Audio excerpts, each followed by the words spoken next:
Today we're going to do a tutorial using Dani, and we're going to show you how to do natural waves that don't look too dumb. First of all, you need to prep the hair. So for example, if you've got fine hair, you would use a thickening spray. If you've not got fine hair, then just use a regular styling spray. It will just help to give your hair a little bit of base, and all the layers that you build up with product will just make the hairstyle last longer. These are my two favourite from Bumble and Bumble. Dani's hair is very thick, so we're just going to coat it very lightly with a styling spray. Like I said, this will just give it another coat so that it will last longer, and it'll smooth down any cuticles, so it'll get rid of any frizziness before you start. Then you need to dry out the spray. If your hair is particularly frizzy, then I would definitely advise that you use a brush just to smooth out all those cuticles. If, like Dani, who's lucky enough to have pretty good hair, so you don't need to bother with anything like that, you can just use a hairdryer just so that it melts the product into the hair shaft. So now we're going to add the waves with a Babyliss 32mm Pro tong. And if I just, you don't mind if I turn you around, Dani? Just so I can show you. So you need to do it layer by layer.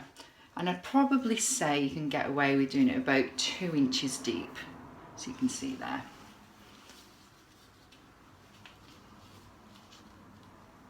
If you do this using all the products that I've recommended, you definitely should get a couple of days out of it. So next is the Techniart Pli. It's a fantastic setting spray. So you just do a light little dust over the hair. Actually makes it look a little bit wet, but don't worry about that because the tongue will actually dry it out. Now this is the most important trick.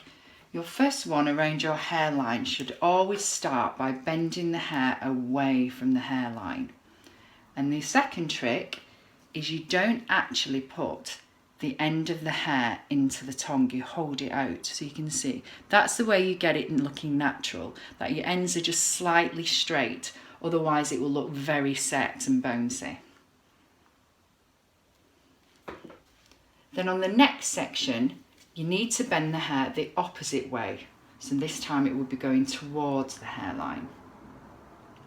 And like I said, you don't need to worry about it being too perfect. If bits fall out, you can catch them in the next section that you do, and always try to keep the ends out. It doesn't matter if the ends that are out are even. As you can see, some have fallen out underneath and others are still in my hand.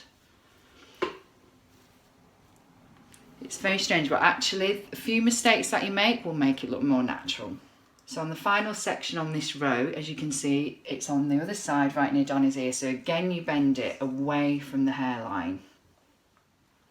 So repeat all the next layers the same way until you get to the top layer, where you'll have about 1 inch or 2 deep just around your parting.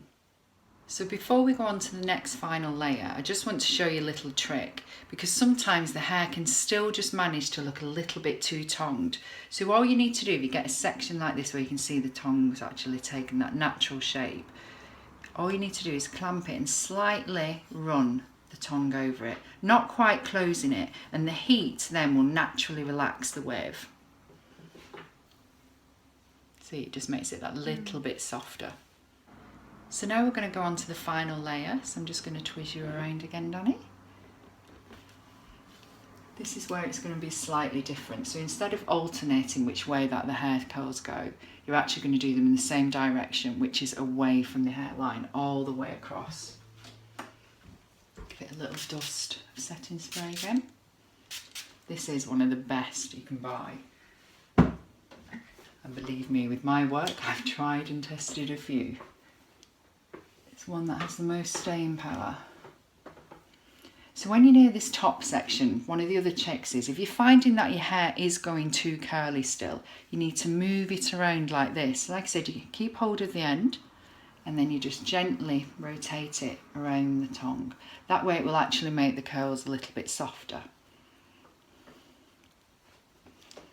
It's always a good idea really to do it on this top section, otherwise that's when you can get that kind of little doll look. So again, make sure on this layer that you actually do it all in the same direction, which is away from the hairline.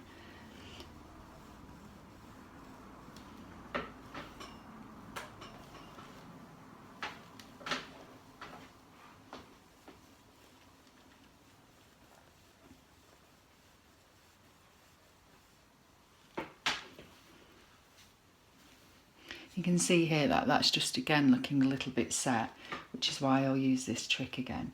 So you just pick the curl up and just gently rotate the heat around it, just slightly clamping it in between. Here you go, you can see it softens it. Ready for the next side. So there you go, this is where we've finished the tonging, but as you can see it still looks a little bit flat, a little bit done. So this is where you use your fingers. If you just want to texturise it by breaking up all the curls, don't be frightened because they will stay there, but you can just rough it up a little bit, create a bit of bed head. And even on your roots, it's really nice to have a little bit of texture, a little bit of frizziness. Makes it look a little bit sexier too. If you need more root lift than your average person, the best way to achieve it is actually, while you're doing this, have your head upside down, and you can put a little bit of hairspray in the roots, and then it will give you even more volume.